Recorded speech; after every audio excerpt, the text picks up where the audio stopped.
Hi everyone, welcome to BurgBoys. I'm Max. As you can tell, Terrace isn't here today, but the show must go on. So this is a weekly dive into the most interesting news with our reaction and takes on what's happening.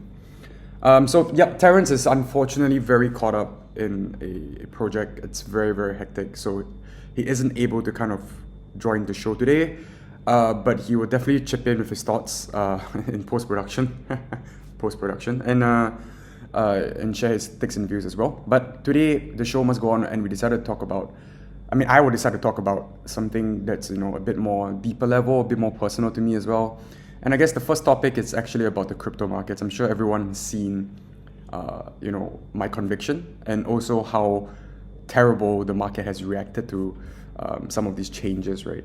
So I guess what I wanted to share a bit more today is a key driver of the conviction, which is the stablecoin argument that we briefly talked about in one of our previous podcasts. And I want to take the opportunity to kind of share a bit more about why I think stablecoin is the future and why it's a channel for the retail to really come in. I don't think that the opening focus for stablecoins for crypto will be Bitcoin, Solana, Ethereum, major layer ones, but actually stablecoins is the starting step for everything to kind of begin, right? So I think to explain the value of stablecoins, I think we have to kind of integrate quite a bit of a DeFi thought process or traditional finance kind of mindset to it first. So I think let me start off by explaining FX, right, in its current issues and how stablecoin actually solves that and serves as a bridge for retail to come over, right? So a lot of people at the beginning, they don't really see stablecoin, right, as a potential bridge, right? Because to them, it's just, hey, look, it's a dollar, right? It represents a US dollar. What's so powerful about it, right? So I think partly that's because people become very accustomed to using the current systems. And by that, I mean the current FX systems. And they don't really see some maybe perhaps structural issues with it, right? So the way I look at FX, and I'm sure Terrence resonates with this as well, but it's in many ways a frictional middleman. And what I mean by that is there's two things about FX that I struggle to kind of be okay with, right? So I think the first one is really the fact that FX is in many ways two parts, right? The first part is it's a value trap, right? And then there's also a conversion trap. So when I mention value trap, what I'm saying is there are people, right? You know these people, forex traders. They kind of take advantage of certain changes in strengthening currency and then policy changes. But the idea is that people kind of want to see certain currencies as being undervalued on a kind of a traditional metric basis, and the goal here is for them to kind of invest in these currencies in the hope that in the near future these change, right? And they become much more valuable in the future relative to other currencies. Something Terrence always told me at the very beginning when we first started meeting was, look at it this way, right? I don't care how strong your local banks, local traditional finance, deposit rates or whatever it is, right? But even if, let's say, they offer you like a 6-7% interest rate on your deposits, but in the long run you lose out against perhaps the US dollar, right? You don't gain as much money relative as how much you could have gotten if you invested in a US dollar asset in the beginning, right? There's a reason why the US dollar was the reserve currency. There's a reason why it was one of the strongest, and still is, the strongest currency right now, in my opinion. So there is this value trap, right? So people invest in currencies from emerging markets with the hope that perhaps one day these currencies will appreciate in value, they kind of create some capital gains, right? But however, what people kind of tend to miss out is that with emerging markets, it's a crystal ball, right? Because there could be structural issues with the country, low structural growth and productivity, overall lack of demand. You don't know how the debt profile might change. You don't know how any of their economic growth or plans might change. So it's such a difficult game to play, right? Like, it's always safer to kind of delve in something that's already very universal. And at this point in time, that is the US dollar, right?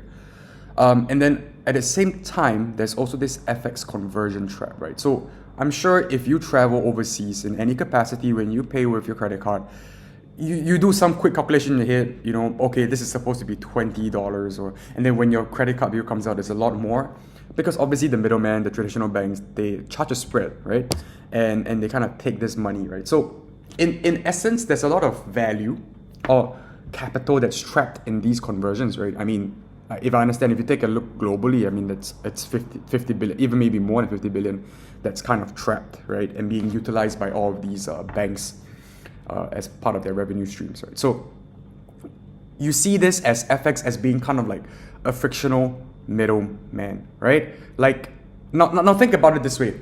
Think about it this way, right? So stablecoins isn't just a form of currency. It's actually a market opener, right? So for example, I spoke about emerging markets, right? And the currencies from there. Imagine someone from Vietnam, Thailand, right? And they kind of want to open a company. They want to sell to a different market, something that's perhaps uniquely theirs or a nuanced product.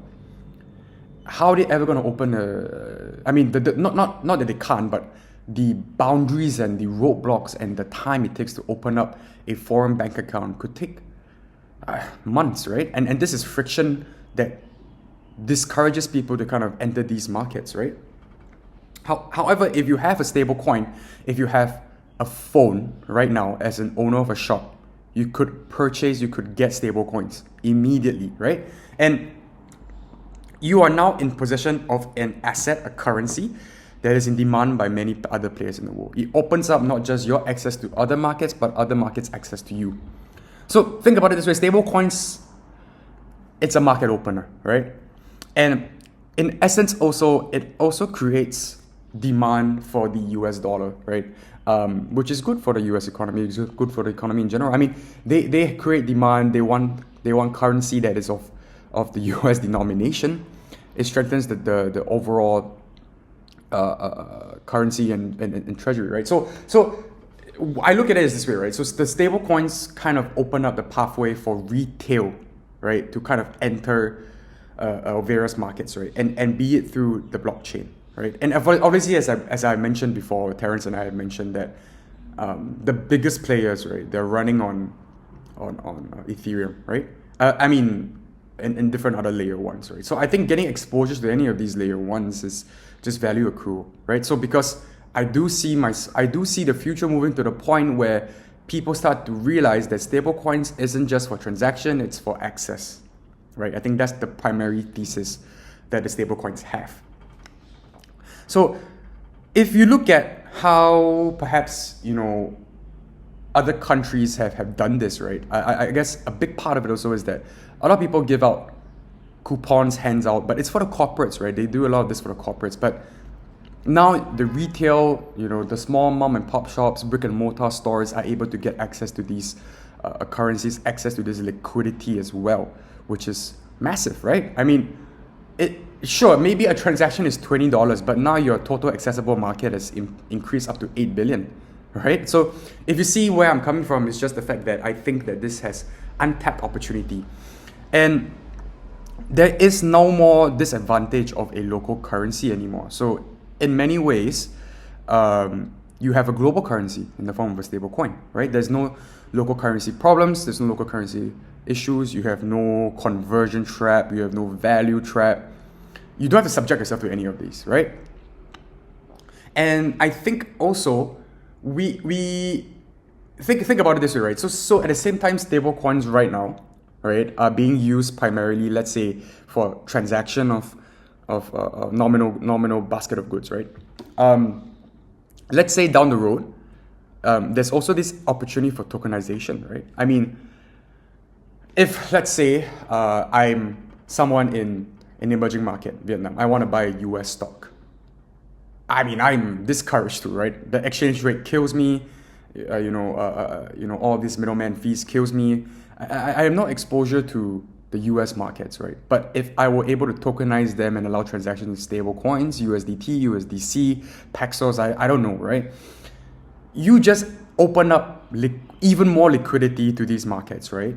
The growth will be exponential, right? Like I just see it's a domino effect of a layer upon layer gain, right? So I just see this is just how I see the next 10 years, 15 years of stablecoins playing out. So once again, it's an extremely, extremely powerful device, right? So when you tokenize raw assets, right, I think Terrence briefly mentioned this as well, but tokenizing equities, right? I mean, the markets run 5 days a week. Now crypto runs 7 days a week. I don't see how that transfer can be difficult. You have the infrastructure already in terms of a TradeFi exchange.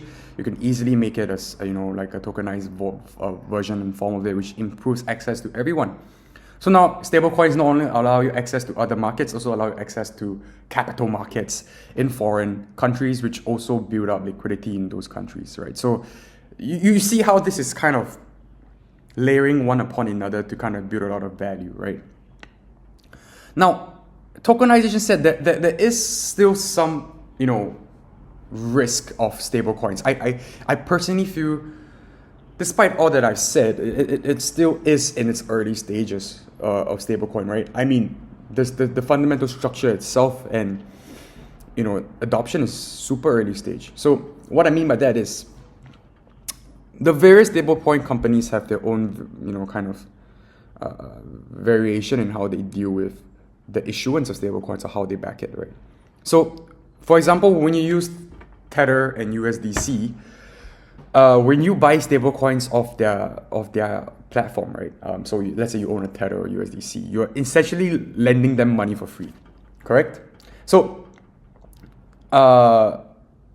you have a liability in a sense, right? You own an asset. The asset is a debt, and in a sense where if let's say Tether and USDC fails, then you kind of lose it all, right?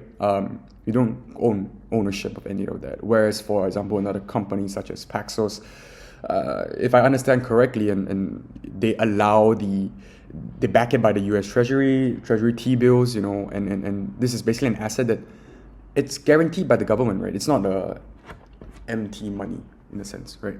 So there are some structural issues now still with stablecoins, but it's moving in the right direction. Right? You see companies such as Tether and USDC, their valuations going much higher than the amount of stablecoins they are able to issue or own. And the reason is because people are taking into account all of these.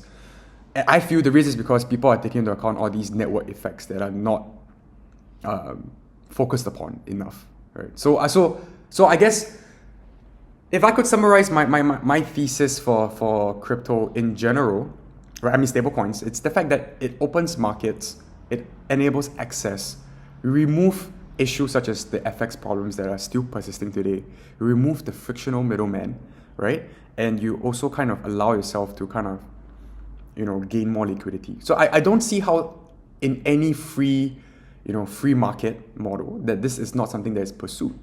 And obviously, I'd love to hear your thoughts on this moving down. Do you guys think stablecoins will be, the movement forward, and how you guys think that this might play out? Am I right? Am I wrong? Yeah. So please do feel free to share your thoughts below, right? And let me know, and let Terrence and I know what you guys think. This is how we feel about it. And to be fair, I don't know exactly how perhaps many stablecoins might play out. Like, for example, a lot of people tell me, hey, but look, there's stablecoins that's run on different blockchains, right? Tron, Solana. To me, it's like it doesn't matter, because at the end of the day, the end goal is the same for these stablecoins, right? I think end of the day, there has to be multiple. It can't be a monopoly. There will be multiple market makers, market players, and I think that's the best way for the market to operate as well, right? I think at the end, it's like we're all connected to Wi-Fi. I don't know what Wi-Fi provider you're using, but I don't care, right? It's like we all are able to communicate because we're using Wi-Fi. This technology works. Who cares who you're using it from, right? It doesn't matter. I think this is the same theory or analogy that applies to crypto as well. But yep, anyway, a short video about stablecoins. Definitely happy to do a deeper dive about some of these topics moving forward, and maybe a bit more technical on how it plays out on the ground as well. But yep, that's for this episode. I hope you guys enjoyed. Do let us know any thoughts and comments, and stay strong in this bear market. I am very sure it will rebound. All right, take care, guys. Thank you.